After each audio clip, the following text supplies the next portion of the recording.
This is the Friday, March 3rd, 2017 version of the Market Plus segment.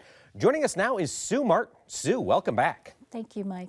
Really excited to have you. A lot going on in the markets today. One of the stories we didn't talk about on the program was the fact that cotton was higher this week. Sue Martin, first time in, 3 weeks probably? It's been a little while. Yes, it is. In fact, the July got to $79.95. Ooh, so we're pushing up against that 80. We're going to take it out? Well, we certainly could. I recommend to producers that I would look at making cotton sales because wave 4 on the July contract's 83.55 or something like that, maybe 83.85. Okay, so we're just a couple bucks shy. Yeah. And so when you're looking at wave counts, does that couple dollars, does that still fall within it? Like if we break 80, would you consider that as achieving a wave 4? I call that more as psychological. Usually to get in the window, I would say you need to be around that 83 area. Okay, so we might have a couple dollars to the upside, but still. These are good prices and way better than it's been. Granted, the weather is key.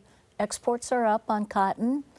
China's been an importer of cotton. And so, and it's also an oil seed, though. We have to keep that in mind. Even if the USDA doesn't recognize it as such. Absolutely, yes. So, but no, I think, and I looked at Dees cotton, and I think Dees cotton's already met a wave 3 and is working towards a wave 4. So, in fact, actually, around 75 cents, I think I'd be selling some. I think I wouldn't even hesitate. Okay. All right, one of the other topics we didn't get a chance to discuss on the show because we had so much grain news was the feeder cattle market. We talked about the potential as we move into grilling season to at least lend some stability. Would that be a fair way to put it on the live cattle side? Yes. Does that translate into stability for feeder cattle?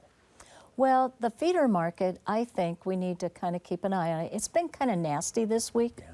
But there is a seasonal pattern for feeders that you buy April feeders and sell June fats, usually around Monday of this month, and you hold it till the 1st of April.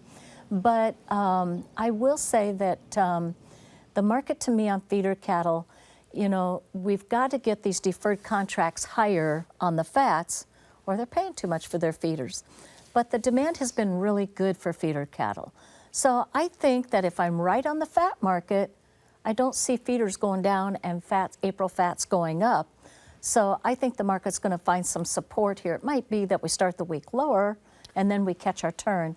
But I think we're going to see something where the market tries to appreciate a little bit. And there is, I didn't look so much at the feeder chart, but the fats. April fats have a huge base, head and shoulders bottom, huge.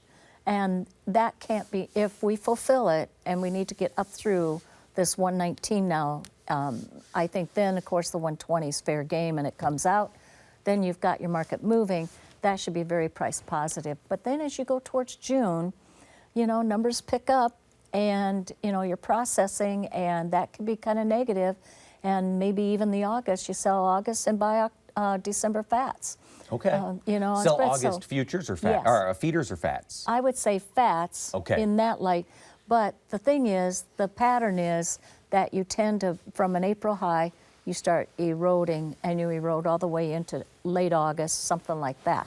So I would be hedging cattle on a rally. If I'm right on these Aprils, I so hope I am, but if I'm right on these April cattle, that's given us the opportunity to get these cattle hedged for the rest of the summer on into early fall. Right, at prices that really historically aren't too bad. They're just bad looking back at our recent history of 172. Right. That's we always still fresh. Remember the most recent. Yes, and it's too bad there's such painful prices to remember. That's right. Yeah, and so you said on Monday you'd be buying April feeders and selling June fats. And hold for 3 weeks. Yeah. Roughly. Yeah. All right.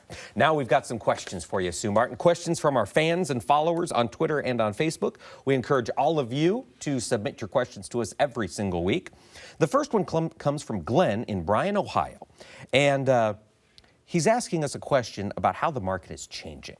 And he wants to know, do algorithmic trading models benefit or hinder the true impact of fundamental news in world markets? I don't think it hinders. I think it probably enhances because I'm always of the opinion that you always turn markets from large supplies, and nobody can understand why, but it does, and they all get bearish up at the top, but the story's known. Corn would be a good one for that, wheat too. But then as you get going and you get those turns moving, the market knows ahead, and artificial intelligence takes many things into account, things that you and I don't do on a normal basis. And it can be looking at stocks that refer back to the commodity. It can be currencies involved in it. And therefore, it sees things and then it starts moving, and it moves with the trend. So it just is a way of kind of getting you there a little faster. Gotcha. It amplifies Yes. kind of the fundamental market Yes. news. Interesting. You know, the fundamentals are your trend. Okay. It's the technicals that catch the turns for you. Gotcha.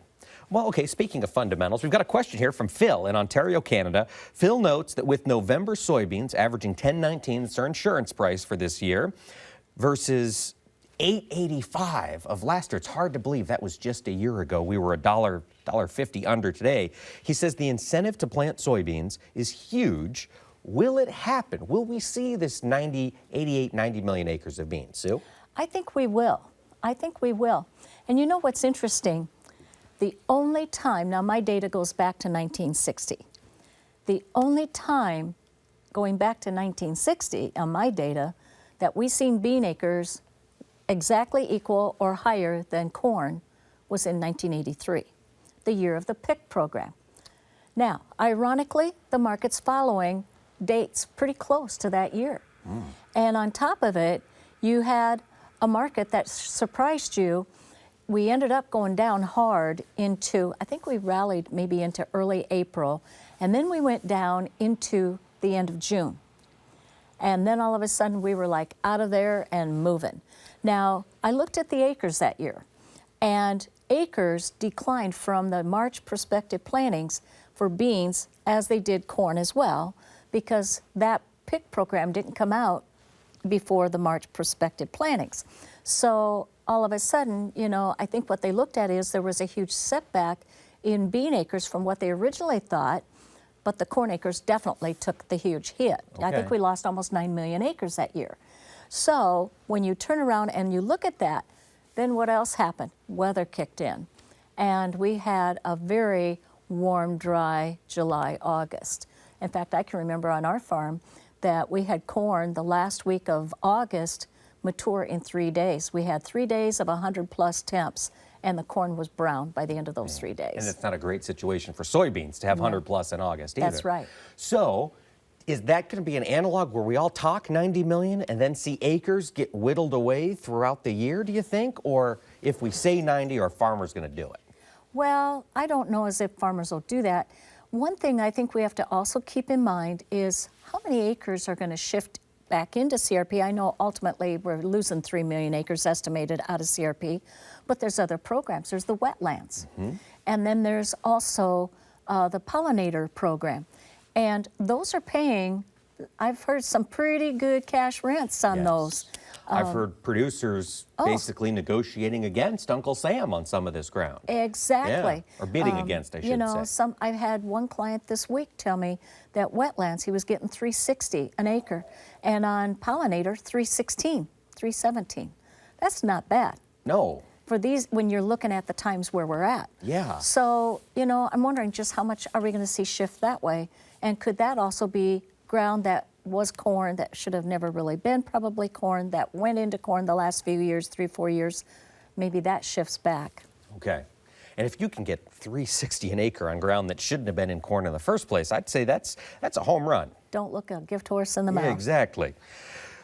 Next question for you, Sue, from Roger on Facebook. Roger wants to know, we've kind of talked about this a little bit, but let's just get you a little more specific, Sue Martin.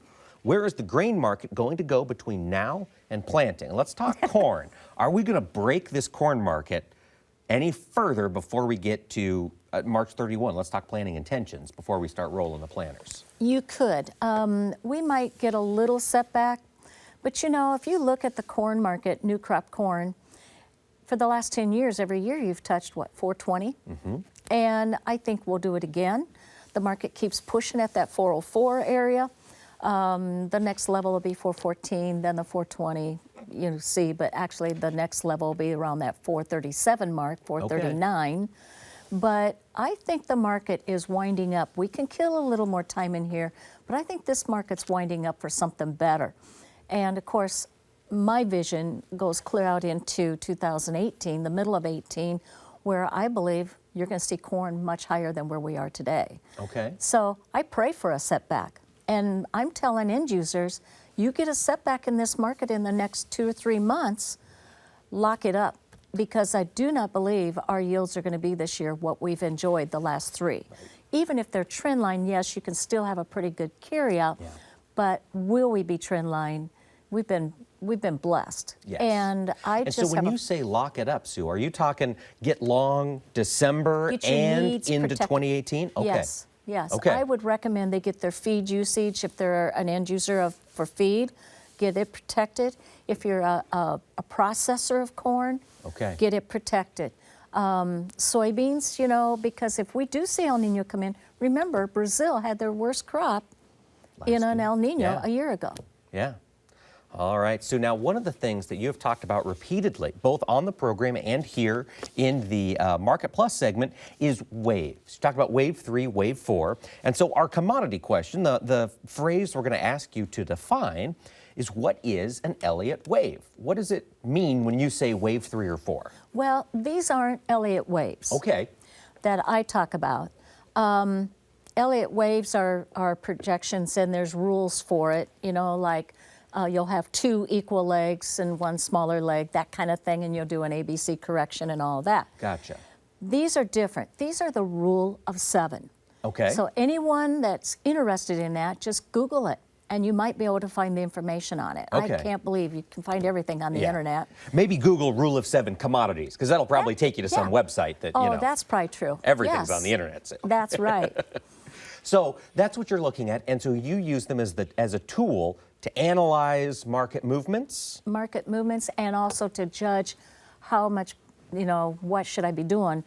How extended is this move, know? And there's, you might meet one level of projection on it, and then all of a sudden you have to start going to like a weekly or something like that and looking. But it's a very good, viable tool. And I've used it for years, and it's been very good to me. And does it max out at 5? Is that where you really see the most extreme change if you're on a wave 5? You don't see wave 5s only, but maybe to the downside. I've never seen a wave 5 to the upside. I thought we saw a wave 5 to the upside in fat or feeder cattle during that big, but maybe we just saw it when it came down. It was a wave 4, Okay. I think. Okay, so wave 5. But it was a wave 5 on the downside in December of, was that 2015? Yes. Yeah. Okay. That was a wave 5. All right. I've never seen a wave 5 on the upside. Something to aspire to. I guess. All right. Well, Sue Martin, thank you so much for taking the time to join us. Thank you.